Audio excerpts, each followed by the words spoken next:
అసలు మానవుడికి దేవుడు ఉన్నాడా లేడా? అసలు చాలామంది దేవుడు లేడు నేస్తారు.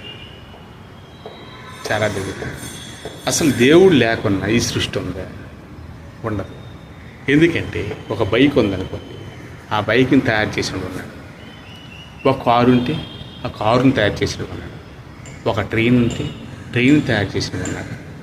అలా ఏదైనా సరే ఉన్నది అంటే దానికి ఒక క్రెడిట్ ఉన్నాడు. అయితే ఇక్కడ కొన్ని పూల చెట్లు,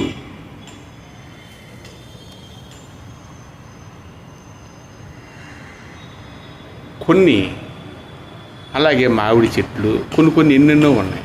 అయితే ఇవన్నీ కూడాను ఉన్నాయంటే వీటిని తయారు చేసినప్పుడు కూడా ఉన్నాడు కదా. పువ్వులు ఉన్నాయి. పువ్వులు ఎన్ని రకాలు ఉన్నాయి? కొన్ని పువ్వులు మల్లెపూలు, కొన్ని గులాబీ, కొన్ని ఇలాంటివి, అలాగే సన్నజాజులు, అలా ఎన్నెన్నో ఉన్నాయి. ఇవన్నీ వాసనలు కూడా వేరే. పువ్వులు అన్నీ అందంగా ఉంటాయి, కానీ ఒక్కొక్క పువ్వుకి ఒక్కొక్క సువాసన. అన్ని పువ్వులు ఒక వాసన కాదు. మరి ఎంత తయారు చేసిన దేవుడు లేడా? ఉన్నాడు. అయితే దేవుడిని మనం తెలుసుకోలేకపోతున్నామంటే కారణం ఏంటి?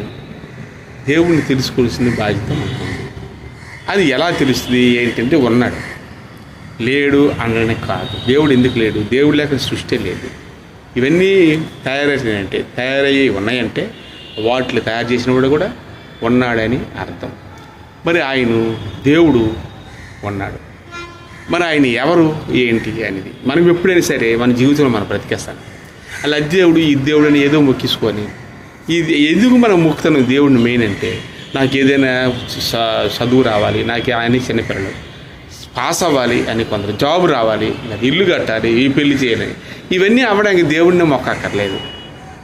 అవి ఆటోమేటిక్గా నీ ప్రయత్నం, నీ కృషి ఉంటే మనుషులు రుసులవుతారని ఉంది. కృషితో నాక్ష దుర్భిక్షమన్నారు. కృషి ఉంటే తప్పనిసరిగా వాడు గొప్పవాడు అవుతాడు. అవి దేవునికి సంబంధం లేదు. మొక్కినోడు అవుతున్నాడు, నాస్తికుడు అవుతున్నాడు, నాస్తికుడు కానివాడు అవుతున్నాడు. అయితే దేవుణ్ణి ఎందుకు నమ్మాలి అంటే ఆత్మరక్షణ. ఎందుకంటే మనలో ఆత్మ అటు ఉంది. అదే దేవుడు మనకి ఆత్మను ఊదాడు. ఆదికాండంలో అధ్యాయంలో మనం చూసుకుంటే, ఆదికాండము 1వ అధ్యాయం 7, 8 కూర్చున్నారు అలా కింద మనం చదివితే, మానవుడిని నేల మట్టి నుంచి నిర్మించి అతనిలో జీవాయువు ఓదగా నరుడు జీవాత్మయును అన్నాడు. అంటే జీవ ఆత్మ. ఆత్మకి సావు లేదు, మనిషికి సావు ఉంది. ఆత్మకి అస్సలు సావు లేదు. యేసు ప్రభువు వచ్చాడు భూమి మీదకి. వచ్చి ఆయన సమాధి చేశారు, చంపారు, ఎన్నెన్నో చేశారు. కానీ ఆయన సమాధి నుంచి లేచిపోయాడు, చనిపోలేదు. కారణం ఏంటి? ఆయనలో జీవాత్మ ఉంది.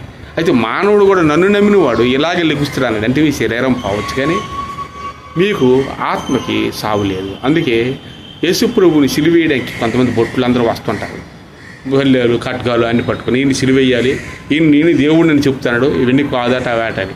ఆయన ఎక్కడ కూడా దేవుడు అది ఇది అని చెప్పలేదు. ఆయన గురించి ఆయనే చెప్పాడు. వేరే ఎన్ని కోట్లు మనుషుల కన్నా ఎక్కువ దేవుడు అని మానవుడు పెట్టుకోండు, కానీ వాటి గురించి ఆయన చెప్పడానికి రాలేదు. ఏమన్నాడంటే నేనే సత్యం, నేనే మార్గం, నేనే తప్ప వేరే మార్గం అనేసి నేనే సత్యం అన్నాడు. ఆయన నేను మార్గం జీవం అన్నాడు. ఆయన ఏమన్నాడు? ఆయనలోన నడిచి రమ్మని నిలవమని నేనే అని చెప్పాడు తప్ప వేరే వాళ్ళ గురించి ఏమనలేదు.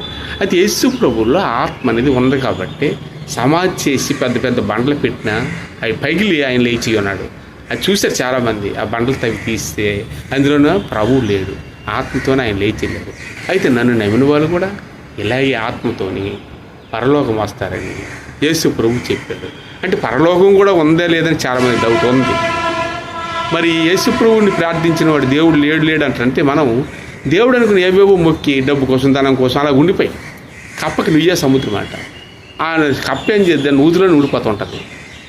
కప్ప ఒకరోజు నూతులు అలా ఉంటుండగా ఒక కొంగ కప్పను పట్టేసి ఎత్తుకెళ్ళిపోతుంది.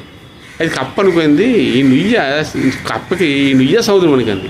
సముద్రం ఇది ఎంతకన్నా ఎక్కడ లేదనుకోండి. ఎందుకంటే ఇప్పుడు కూడా బయట ప్రపంచంలో సముద్రం ఉందని ఎక్కడైనా చూడడానికి కప్ప ఎప్పుడు కూడా వెళ్ళలేదు కూడా. అయితే అది కప్ప దానికి తెలియదు, సముద్రం ఉందని సంగతి తెలియక ఈ ఒక్క నుయ్య చిన్నదే కానీ ఇదే నుయ్య అనుకుంది, ఎంతో దీనిగా అది ఆనందపడి ఉన్నది. ఒకరోజు కొంగ దాన్ని తీసుకెళ్ళిపోయి సముద్ర ఒడ్డుని తీసుకెళ్ళి దాన్ని తింటున్నప్పుడు ఇలా చూసింది కప్ప. ఓహో సముద్రం ఒకటి ఉందా ఎంత పెద్దది, ఎప్పుడు నువ్వే సముద్రం అనుకున్నాగా అని చూసి ఆశ్చర్యపోయింది. ఈ లోపల తినేసింది. అలాగే మనిషికి దేవుడు అనేవాడు తెలియదు, కానీ ఎప్పుడైనా మరణం వచ్చేటప్పుడు చనిపోతున్నప్పుడు ఈయన దేవుడు అని తెలుస్తుంది. అప్పుడు ఉపయోగం ఉండదు. కాబట్టి ఆయనలో మనం శరీరం పోయినా ఆత్మ సిద్ధమే కానీ శరీరం బలహీనము అని ప్రభు చెప్పాడు. ఆయన సిలువ వేయడానికి తీసుకెళ్తున్నప్పుడు అంతమంది భటులు వచ్చి ఆయన పట్టుకొని తీసుకెళ్తున్నప్పుడు శిష్యులతో పాటు ప్రభువుకు తెలుసు సిలువేస్తారు. అప్పుడు ఆయన ప్రార్థన చేసి, నా ఆత్మ సిద్ధమే కానీ శరీరం బలహీనం కనుక మెలకుగా ఉన్నాను, అయితే మీరు కూడా మీ ఆత్మ సిద్ధమే, మీరు శరీరం బలహీనం కనుక మెలకుగా ప్రార్థన చేయండి, ముందు కష్టాలు వస్తాయి నన్ను అని ప్రభు చెప్పాడు. అలాగే ఈ సమాధానం నుంచి లేచాడు, మనం కూడా లెగుస్తాం. కాబట్టి యేసు ప్రభువుని నమ్మని థ్యాంక్ యూ.